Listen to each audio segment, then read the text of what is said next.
Let's do it. Let's do it. Let's do the thing with the makeup. With the makeup. With the makeup. With the makeup. Okay, best friend. Hello. What's up? What's up? Hello. Hello. We got our nails done. Matching. Woo! I was the whole morning, like while I was outside listening, I was like, and another thing, and another thing, and another thing, and another thing. And I'm Zorn. telling you. A Zorn. Go ahead, show me your nails. Show me your nails. Yes, yes. I feel so, like, don't give me no problems. I want to give you no problem. I'll fix it. Oh. I will fix it. Oh. These nails are it. They are. They are. They say I'm a boss. I'm a boss. I Don't do mess things. with me. Man, Mm. first of all, second of all, third of all. I love it. I love it, best friend. Hello, YouTube. Today, she's gonna be doing my makeup. We're doing that. Oh. And we're also going to talk about green flags and red flags in friendships. Hey. Throw in a couple free stories for you.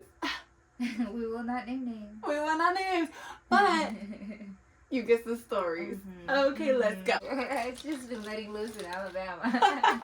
Tell me, what is one green flag for friendships to look out for? I feel like someone being there for you is a total green flag for me. I like that. And does that mean, like, in the sense of physically, more so emotionally, more so? I think in all those aspects, it's very important to have that friend that you can like go to and know that they support you in all the situations that you're going through, or just like, it doesn't even have to be bad situations. It can be like a happy moment and they're happy for you. I feel like matching energy is very important, because I don't know, if you have somebody who is very outgoing and then they're trying to have fun with somebody who's dull, it's not gonna work out. And I feel like you and I match energy. Oh my. Maybe fact, too much. I don't think like, I think we don't even match energy. We like have that energy, and then when we're together, it just blooms. I feel like it amplifies. Yeah. Yeah. And that's very important to have. My husband's like, when you guys get together, one crazy, what the crazy makes crazy. Look at she guys. I'm like, yeah. True. I think that a big green flag in friendships is when they are willing to tell you when something is wrong, whether that be your bronzer's a little too bronzed there, bestie, or it's like, girl, you are not showing up as your best self in this place, you know? But not to be confused with those instances or those jabs, where people can be like, you know what, girl, you did this and this, and you're nasty for that, and or like trying to air your dirty laundry out. That's not a good friend. No.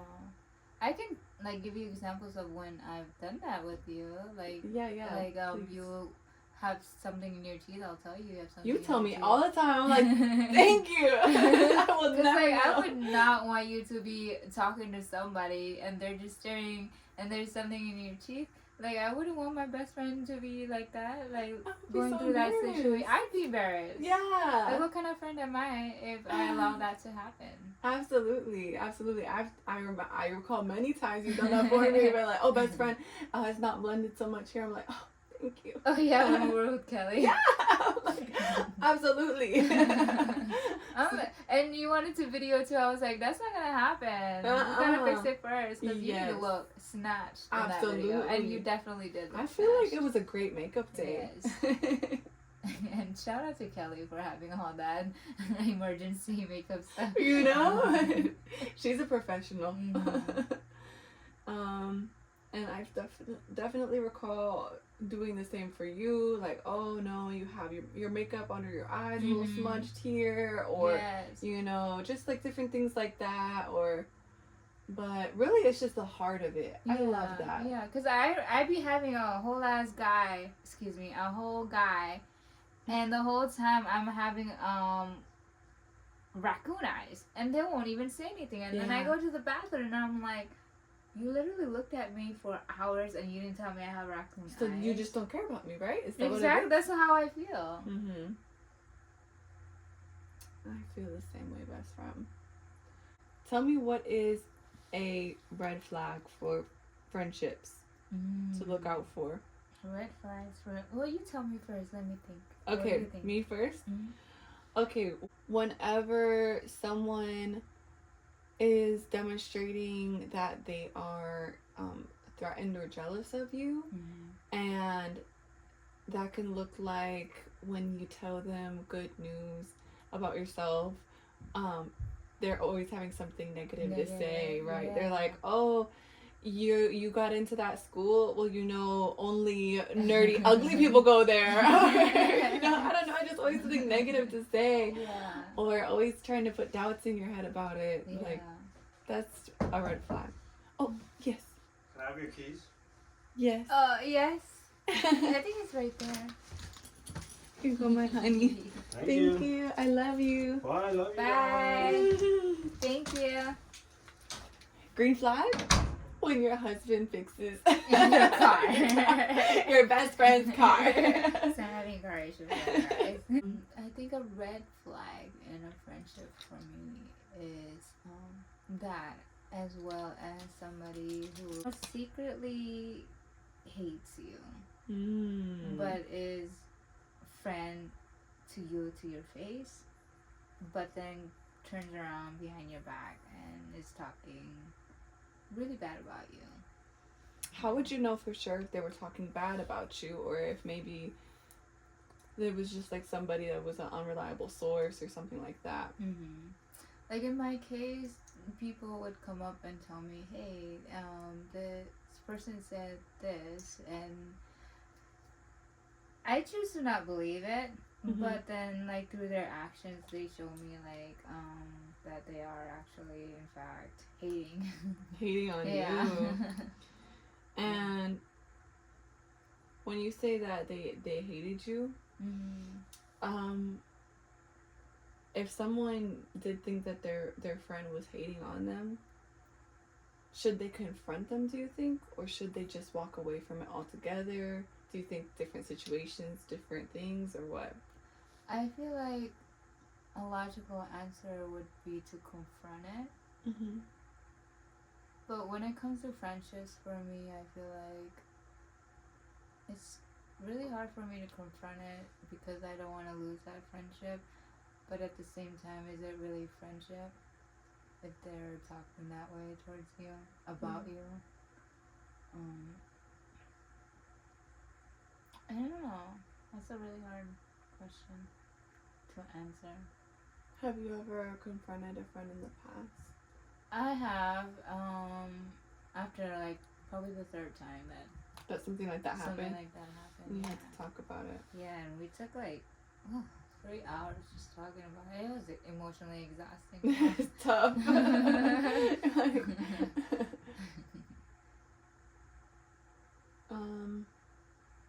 I would agree with that.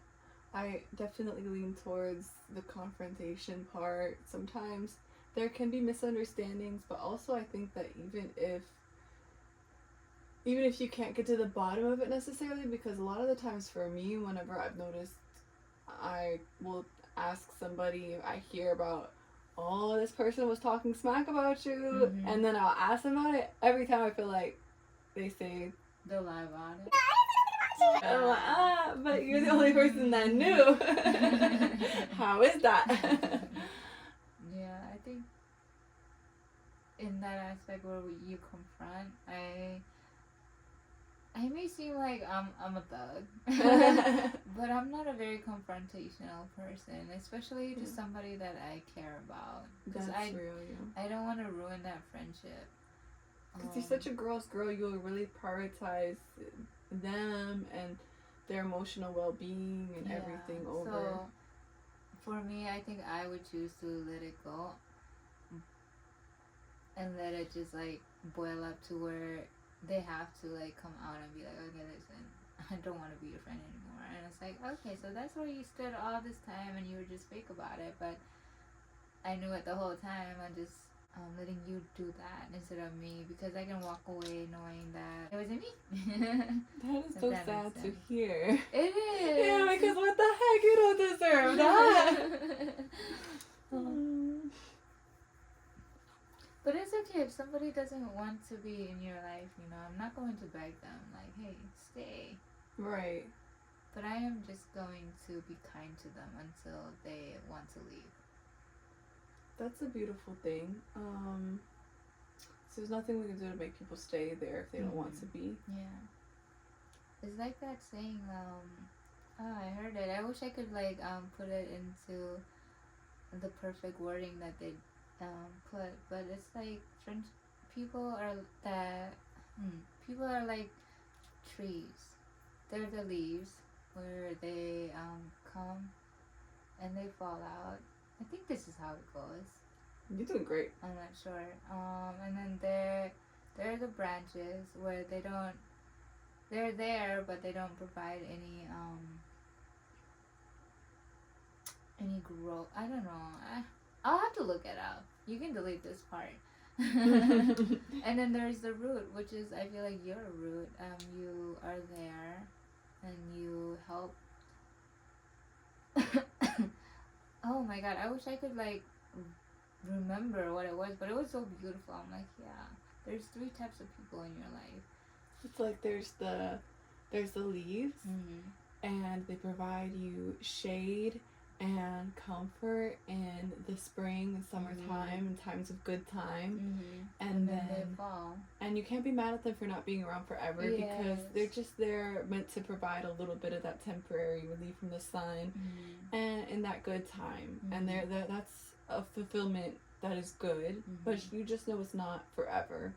And then there's the branches. People are branches when they are in your life to help you, bear the weight of things, but not through all seasons of life, not through the hardest times. When big storms come, they'll fall. Exactly. But you know this? Yeah. Oh my We went to that sermon together.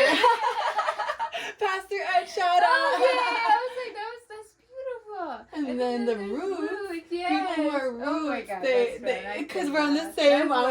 I was reading the thought pattern, and they're in your life through all the seasons. And we're the roots. See, my memories, like, I remember things that are important, but not, like, the specifics of it. I remember that sermon. This makes sense. For sure.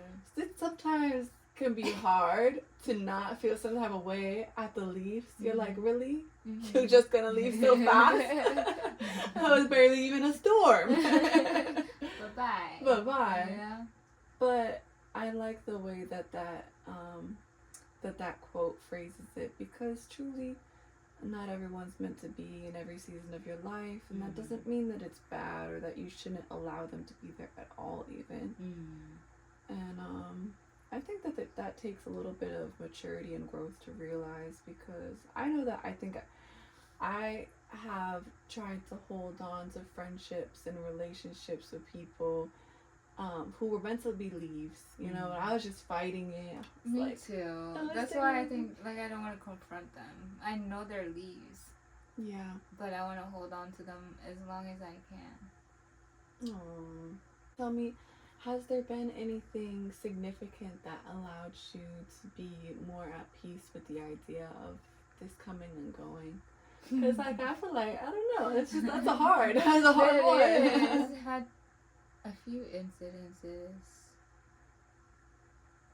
that I've had to accept, like, that friendship is done for.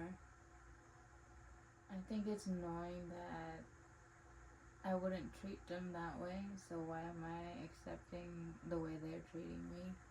Allows me to be able to, like, okay, it's time to, like, let it go. Yeah. I feel like friendships shouldn't hurt you the way it did with me, and it shouldn't make you uncomfortable.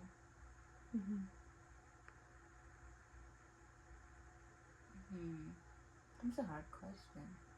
Yeah, I don't know how. That was a bamboozler. Yeah, bamboozle.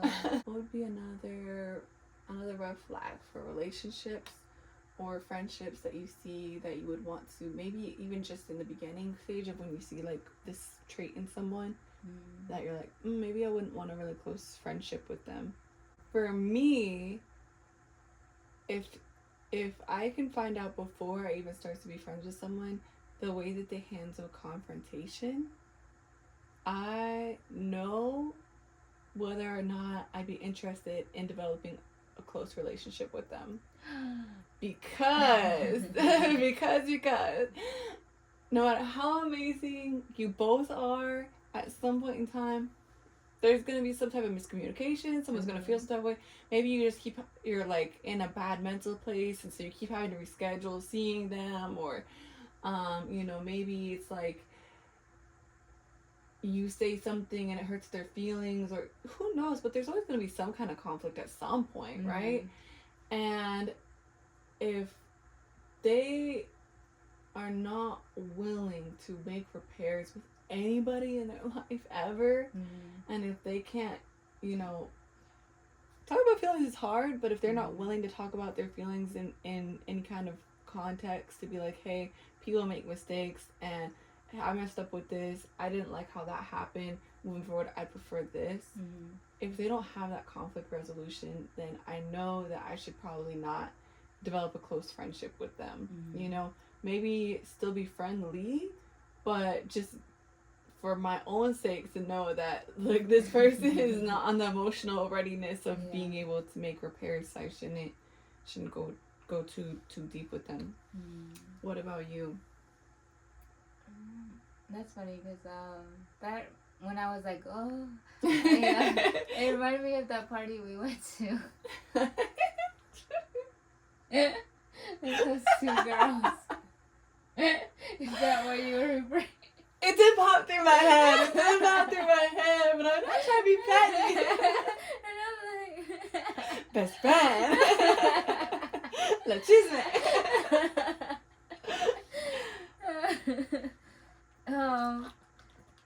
I think just the way they carry themselves when they first, with the first impression, says a lot about like who they're gonna be as a person. Really? Yeah. But then that is also false because I had a friend that seemed totally like a sweetheart, in the very beginning. But not a girl's girl. What does that mean? I feel like being a girl's girl, you support your girlfriends through and through in everything they do, and you're not jealous of them. You're just so happy for them, regardless of like where you're at in life. You're happy for them because you support each other. Yeah. And you want the best for your friends, and you never envy them or are jealous of them, but just genuinely being happy at where they are in life, despite where you are in life. Do you think that being a girl's girl could ever be toxic? Like, what if this person is a girl's girl, quote unquote? They really they want to be supportive and stuff, but then they're seeing their homegirl get tied in with the wrong crowd, experimenting with drugs, like, I don't know, just like wilding out and really damaging her future, maybe not taking her classes or her work seriously, stuff like that. In that case, would you still say that they're not a girl's girl if they're doing that thing of like letting them know, hey girl, you got some things going on with you? No, because I feel like being a girl's girl, if you see that your friend is going down the wrong path, it takes somebody who really cares about you to be able to sit you down and like, hey, I support you in everything you do, but I feel like this is the wrong way to go about it. Yeah. And that is, to me, a true friend. Somebody who can call you out for your wrongs, but you still know that they are loyal to you despite the decisions that you make. Yeah. Who are able to have that audacity to be like, hey, this is wrong, and I think it is wrong, and I think you're about to make a bad decision, and I just want you to know that. Yeah. You know? And whether you choose, you can't control what people do. So whether they choose to go through it, at least you know you did your part as a friend, and let them know. You know? Absolutely. I feel like that has to do with where their heart might be in that too, because if they're coming across letting you know, like, hey, I see the best in you, and you have such potential, you're a beautiful person, and I want you to achieve your goals, but if you keep doing this, this, and this, then I'm scared of how it's going to affect you in the future, as opposed to, like, you know what? Yeah, there's You definitely... nasty, blah, blah, blah, blah, I ain't even like you. You know, it's like, okay, that's not a girl's girl. Yeah, I feel like there's a way to go about it and not be a total... Meanie head. A poopy head. You know, kindness. Let them down with kindness.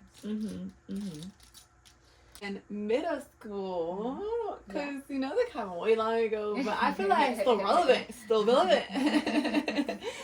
I had a couple friends who were girls. It was like 4 of us, a little group of 4 girls. We always hung out, did everything together. But they stopped hanging out with me and kind of started giving me the cold shoulder. Could you believe? I can't. Because they started to hear some rumors about me that, like, a nasty boy made up because I didn't want to go out with him. And they just, like, completely disassociated from me and would not talk to me. I mean, I would be like, hey, can we talk? And they would just, like, look at me and run away.